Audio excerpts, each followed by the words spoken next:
Assalamualaikum warahmatullahi wabarakatuh. Halo guys, jumpa lagi bersama kami di Marola Channel. Apa kabar semuanya? Semoga sehat selalu, panjang umur, dan diberikan rezeki yang banyak sampai 7 turunan. Amin ya rabbal alamin. Guys, semakin terkuat. Ini sepertinya luput dari pengamatanku ya guys. Ternyata tiba-tiba HP berdering saat Hakim Saldi Isra memanggil para pihak penggugat, dan Saldi Isra pun agak jengkel karena tidak menghormati sidang yang sedang berlanjut dan tiba-tiba HP-nya berdering. Itu gimana itu guys ya? Bahkan ada yang tidak datang dari salah satu dari penggugat yang tidak hadir di sidang tersebut. Bahkan Pak Saldi Isra pun juga sampai jengkel. Sudahlah HP-nya berdering dan tidak ada pula yang datang salah satu dari antara mereka. Dan sementara itu, pemenang yang katanya 58% ternyata belum move on karena sibuk menambah kawan polisi untuk memperkuat pemerintahnya nanti. Dan juga di video lain, Ihsanuddin juga mengatakan kalau PKS juga ikut menghancurkan negeri ini. Wow, dahsyat. Nah, seperti apakah videonya? Mari kita saksikan. Let's go. Let's go. Saya bisa membuktikan bahwa PKS ikut yang namanya merusak. Dan saya ngomongin di semua anggota depan anggota DPR PKS. Pembicara tunggal Ihsanuddin Nursi. Saya buktikan PKS ikut mengkontribusi rusaknya negeri ini. Subhanallah. Jadi kesimpulannya, semua partai politik itu semuanya sama saja ya. Saya buktikan ya, supaya tidak gibah ya. Lahir Undang-Undang 2507 tentang penanaman modal. PKS Menteri Pertaniannya siapa? Siapa itu? Anton Apriantono. Setuju meliberalkan sektor pertanian sampai saya datang ke rumahnya karena kebetulan sahabat.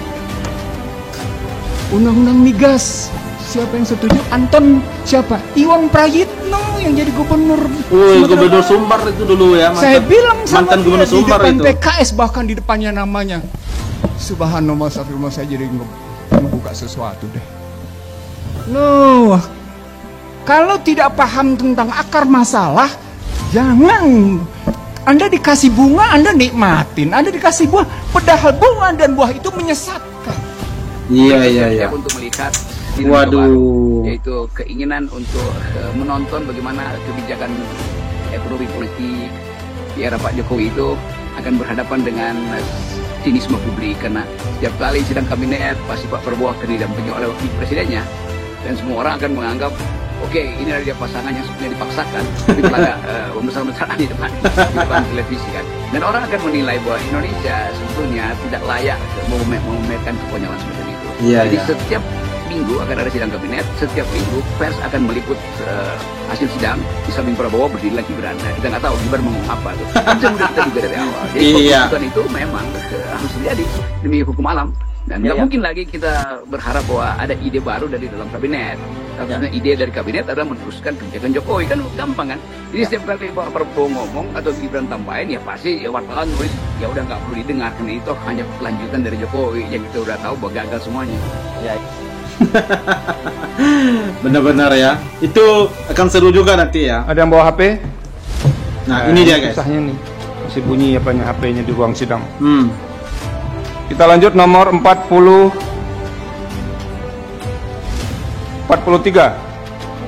Ada?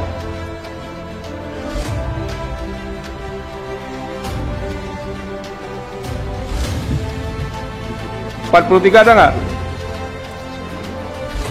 Nggak hadir. Kita lihat ini.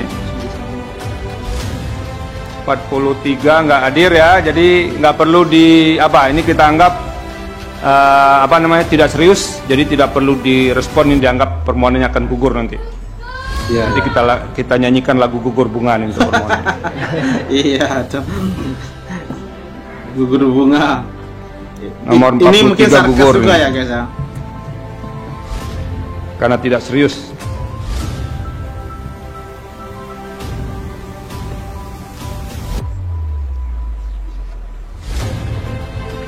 Yang paling senang kalau banyak yang tidak datang itu kuasa hukum termohon. Nomor 50. Sebelum move on. Wow. Siapa dia? Apa cirinya? Setidaknya saya melihat ada 3 ciri dari orang yang menang tapi belum move on. Ciri pertama adalah belum berkenan meninggalkan jabatan yang sedang diembannya.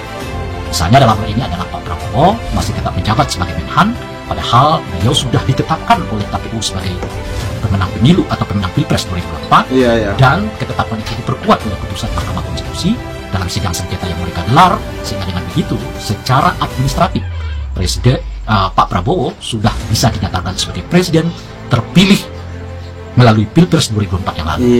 Sayangnya, meskipun sudah dinyatakan sebagai pemenang pemilu, sebagai presiden terpilih di dalam Pilpres 2024 yang lalu, beliau tetap menjabat sebagai Menteri Pertahanan Republik Indonesia. Kan sayang gaji bulanannya hilang kalau nggak dilanjutin, ya nggak? Orang yang belum move on, yang ini sudah menang tapi masih tetap menjabat jabatan yang lama. Termasuk menurut saya di dalamnya Gibran, tapi lebih khusus ini adalah kepada Pak Prabowo.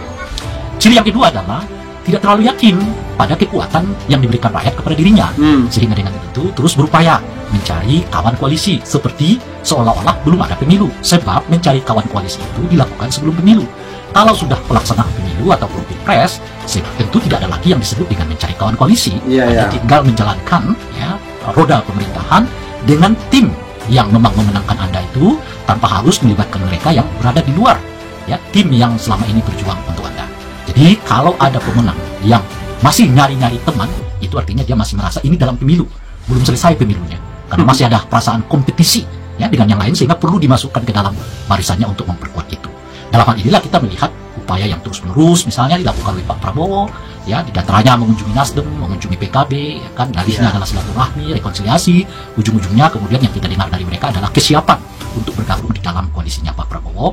Minus dalam hal ini adalah sejauh ini PKS dengan PDI Perjuangan, bahkan upaya untuk terus-menerus menarik Ibu Mega dan PDI masuk atau tergabung, atau setidaknya tidak terlalu berjauhan dengan Pak Prabowo, itu terus dilakukan.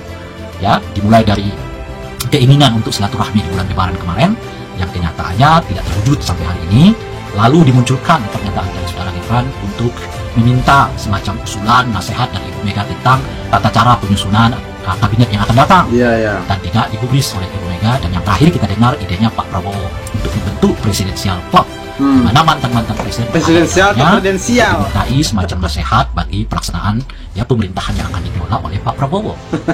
Artinya apa? Artinya Pak Prabowo belum yakin dengan kemenangan 58% plus ditopang Pak Jokowi, diputuskan Mahkamah Konstitusi, didukung oleh partai politik. Padahal kemenangannya Pak Prabowo dan timnya selalu membanggakan kemenangan yang 58% itu hanya satu putaran, tapi kenyataannya mereka juga belum move on bahwa kekuatan itu merupakan modal dasar mereka untuk membentuk pemerintahan tanpa harus lagi mencari kekuatan-kekuatan di luar dirinya. Nah, tarikan-tarikan untuk mencari kekuatan di luar dirinya itu saya kira menunjukkan masih ada perasaan yang belum move on dari mereka yang memenangkan Pilpres 2024 yang lalu. Ciri yang ketiga adalah sensitif, dikritik sedikit lalu menjelaskannya belum move on. Dicari sedikit pernyataan-pernyataan yang mungkin mengkritik yang bersangkutan, lalu disebut itu belum move on, dan seterusnya. Pemenang yang terlalu sensitif menunjukkan bahwa ia belum move on. Kenapa? Kalau sudah menang itu mestinya lebih terbuka untuk dikritik oleh banyak pihak tanpa harus merasa bahwa kritikan-kritik ini semacam ancaman bagi dirinya. Jadi kalau ada pemenang yang merasa sedikit kritik yang lemah atau kritik yang kuat sebagai ancaman, pada dasarnya ia belum move on dari kemenangan dirinya sendiri. Kalau menurut saya sih, kalau itu dia belum pede ya. Jokowi lah biang kerusakan negeri ini. Jokowi lah penghancur ekonomi negeri ini. Sudahlah kita lupakan pemilu itu, saatnya kita bersatu, mendorong ini gerakan menjadi gerakan penumpangan Jokowi. Kita tidak lagi bicara pada ini masalah hukum ini. Orang masalah hukumnya sudah diacak-acak. Kita sudah tidak percaya lagi kepada rezim hari ini. Kita tidak percaya lagi kepada perwakilan-perwakilan kita di parlemen, karena kita tahu ini masing-masing tersandera kok ini. Jadi saatnya yang harus kita lakukan adalah mobilisasi rakyat di berbagai daerah, mobilisasi gerakan-gerakan, kita akumulasi pada satu tuntutan yang sama, yaitu tumbangkan Jokowi. Cuman itu jalan untuk menyelamatkan negeri ini, kawan-kawan.